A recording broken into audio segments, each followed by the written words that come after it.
আসসালামু আলাইকুম। সবাইকে আমন্ত্রণ জানাচ্ছি ব্রাউনি রেসিপি দেখার জন্য।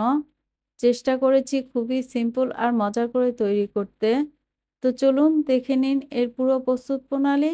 প্রথমে কাঠবাদাম, কাজু বাদাম আর পেস্তা বাদাম ৮টা করে নিয়েছি। এগুলো কেটে নিচ্ছি।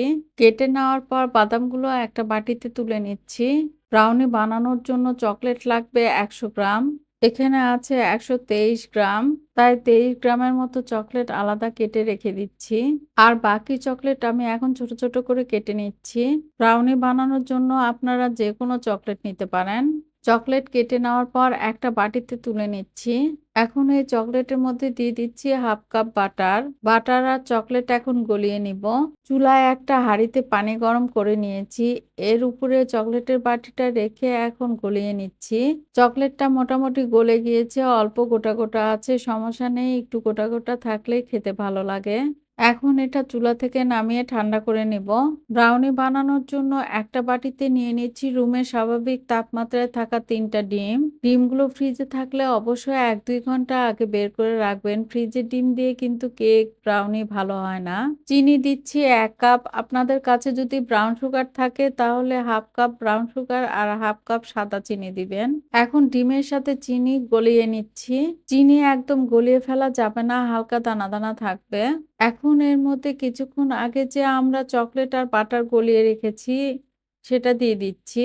১ চা চামচ কফি, ২ চা চামচ পানি দিয়ে গলিয়ে নিয়েছি, সেটা দিয়ে দিচ্ছি। এখন কফি আর চকলেট ডিমের সাথে মিশিয়ে নিচ্ছি।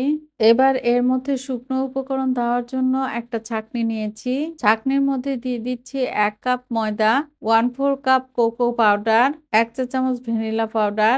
আপনাদের কাছে যদি ভ্যানিলা এসেন্স থাকে তাহলে লিকুইড উপকরণের সাথে ১ চা চামচ দিয়ে নিবেন। লবণ দিচ্ছি 1/2 চা চামচ। এখন সবগুলো উপকরণ খুব ভালোভাবে চেলে নিচ্ছি। শুকনো উপকরণগুলো চেলে নেওয়ার পর লিকুইড উপকরণের সাথে শুকনো উপকরণগুলো খুব ভালোভাবে মিশিয়ে নিচ্ছি। মিশিয়ে নেওয়ার পর এর মধ্যে কিছুটা চকলেট চিপস দিয়ে দিচ্ছি। এখানে আমি 9x9 ইঞ্চি সাইজের একটা কেকের মোল্ডে বেকিং পেপার বিছিয়ে নিয়েছি। এখন ব্রাউনির সমস্ত মিশ্রণ এর মধ্যে ঢেলে দিচ্ছি। এবার মোল্ডটাকে ধরে ৩-৪ বার বাড়ি দিয়ে নিচ্ছি। এতে করে ভিতরে কোনো অংশ ফাঁপা থাকলে ব্যাটার দিয়ে পূরণ হয়ে যাবে। এখন উপর দিয়ে আমরা যে বাদামগুলো কেটে রেখেছিলাম সেগুলো দিয়ে দিচ্ছি। আজকের এই ব্রাউনিটা বেক করব ওভেনে ১৮০ ডিগ্রি সেলসিয়াস তাপমাত্রায়। ওভেনটা প্রথমে ৫ মিনিটের জন্য প্রিহিট করে নিব, তারপরে ওই একই তাপমাত্রায় বেক করে নিব ৩০ মিনিট। আর ব্রাউনির পাত্রটা অবশ্যই ওভেনের মাঝখানে রেখে রাখতে হবে। ৩০ মিনিট পর ব্রাউনিটা ওভেন থেকে বের করে নিয়েছি। এখন এটা মোল্ড থেকে বের করে নিচ্ছি। নিচে যে বেকিং পেপার দিয়েছিলাম সেটা সরিয়ে নিচ্ছি। এটা এতটাই মজার হয়েছে যে ওভেন থেকে নামানোর সাথে সাথে বাড়ির লোকজন সাইড থেকে কিছুটা অংশ খেয়ে ফেলেছে। এখন একটা চাকু দিয়ে পিস পিস করে কেটে নিচ্ছি। আশা করি আমার আজকের রেসিপিটি আপনাদের কাছে অনেক ভালো লেগেছে। সবাই ভালো থাকবেন। আজ এ পর্যন্তই। আল্লাহ হাফেজ।